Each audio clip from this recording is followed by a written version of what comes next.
gatatu mwiza cyane ku bakunzi ba Dani Hambo, nizera ko bameze neza mu bice bitandukanye muherereyemo n'ibyo mukora biri kugenda neza. Nitwa Rukujugiye kubana mu makuru y'imikino agezweho yo kuri wa gatatu kwa 19 Gashyantare 2025. Hanyuma amakuru rero itanyahera mu gikombe cy'amahoro cyari cyakomeje ku munsi w'ejo kuwa kabiri n'umunsi wo kuwa gatatu kirakomeza.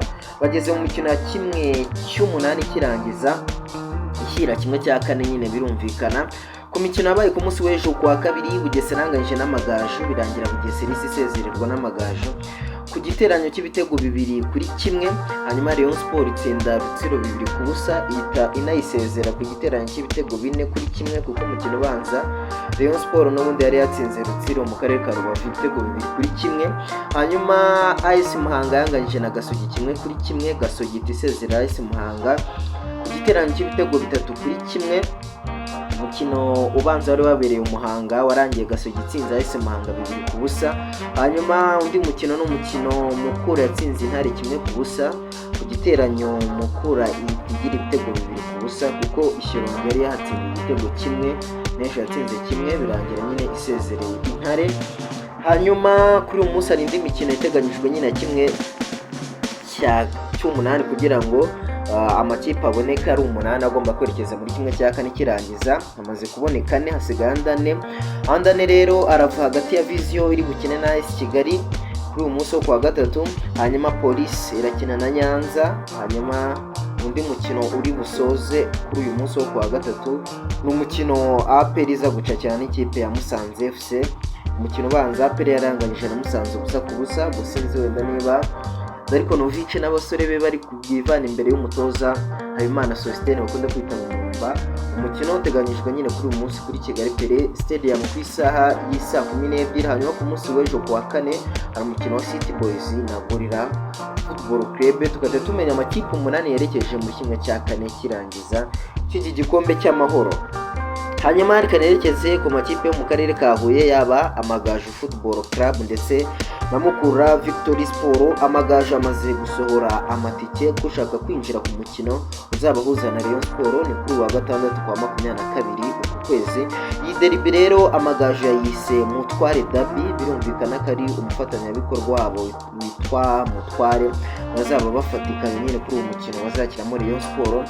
Ibiciro asigaye hose aho bakunda kwita muri general ni 3,000, muri regular ni 5,000, VIP ni 10,000, hanyuma VVIP ni 20,000. Aho ngaho ntuzagura mbere y'umukino, hanyuma kuzagura ku munsi w'umukino nyirizina ubwo ni kuwa gatandatu. Asigaye hose ni 5,000, muri general hamwe haba hegereye VIP naho habatwikiriye ni 7,000, VIP ni 15,000, VVIP ni 30,000. Nuko bimeze ku mukino Amagaju azakiramo Rayon Sport ku munsi wa gatandatu bayise Mutware Derby. Hanyuma bukeye bwa ku cyumweru rero Mukura Victory Sport nayo yamaze gushyira hanze ibiciro uko bimeze. Derby yabo bo bayise Black and Yellow Mission. Urumva nyine ni mission y'umukara n'umuhondo. Ushaka kwinjira kuri umukino ahasigaye hose muri general ni 2,000, regular ni 5,000, VIP nyine imyanya y'icyubahiro ni 10,000, hanyuma VVIP yo bayihenze cyane ni 50,000. Nuko bimeze. Match yabo ku cyumweru ku isaha y'isa 9, mu gihe Amagaju yo match yabo iri ku isaha y'isa 11 kwa gatandatu. Hanyuma imikino ya UEFA Champions League yakinwaga kuri uyu mugoroba. AC Milan yanganyije na Feyenoord 1-1 bita birangira Feyenoord isezere ku giteranyo cy'ibitego 2-1. Hanyuma Atalanta yanyagirwaga na Club Brugge 3-1. Club Brugge inayisezerera nyine ku giteranyo cy'ibitego 5 byose kuri 2.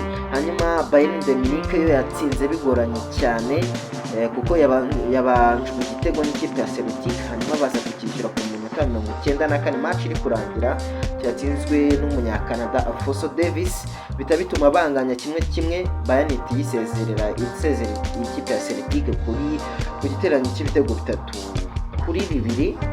Iyo birangira banganyije bari guhita bajya nyine muri extra time, ariko baje kubona igitego nyine mu minota ya nyuma birangira itsinzi bayitahukanye ku giteranyo cy'ibitego 3-2. Hanyuma Benfica yanganyije na AS Monaco ibitego 3-3. Benfica nayo yishyuye mu minota ya nyuma rwose byari birangiye, kuko byari guhita bituma nabo bajya muri extra time, birangira Benfica isezereye AS Monaco ku kiraro cy'ibitego 4-3. hanyuma kuri uyu munsi hari indi mikino iteganyijwe. Kuri uwa gatatu Borussia Dortmund irakina na Sporting Club de Portugal ku isaha 1:45.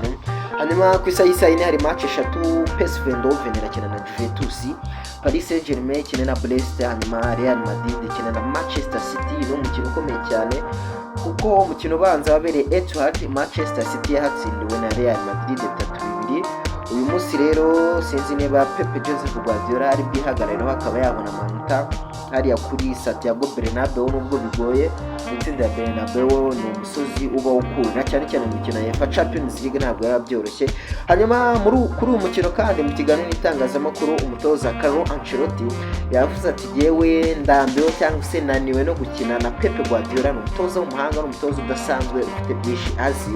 ubwo rero rwose yewe naniwe ndambiwe guhura n'uwo mutoza w'umuhanga, duhora kenshi.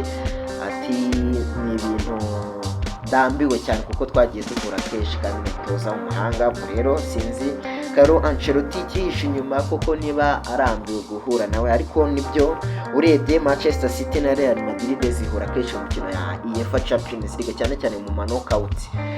mu knockout niho bakunda guhurira. ubwo nuko yabitangaje rero mu gihe nyine bafitanye umukino kuri uyu munsi ku wa gatatu ku isaha y'isa 4 kuri Santiago Bernabeu, nibwo Real Madrid iza kwakira Manchester City. ubwo nuko bimeze. reka soreze rero kwitwa Victor Osimhen. uyu nguyu Victor Osimhen agukira mu equipe ya Galatasaray yatijwe n'ikipe ya Napoli yo mu gihugu cy'Ubutaliyani. igiciro rero kushaka kumugura muri sama cyangwa se mu mpeshyi y'umwaka cyashyizwe kuri miliyoni hagati ya 75 na 80 z'amayero. kushaka kuba yamugura uwo ari we wese rwose ni karibu, ukaba witwaje hagati y'amafaranga ya miliyoni 75 na 80 z'amayero uyu munya Nigeria Victor Osimhen. nuko imeze rero, kamashimire cyane, mbifuriza kugira wa gatatu mwiza n'ibihe byiza. Imana ibarinde, mugomeze gukurikira ibiganiro hano kuri Ihambo, mugire ibihe byiza.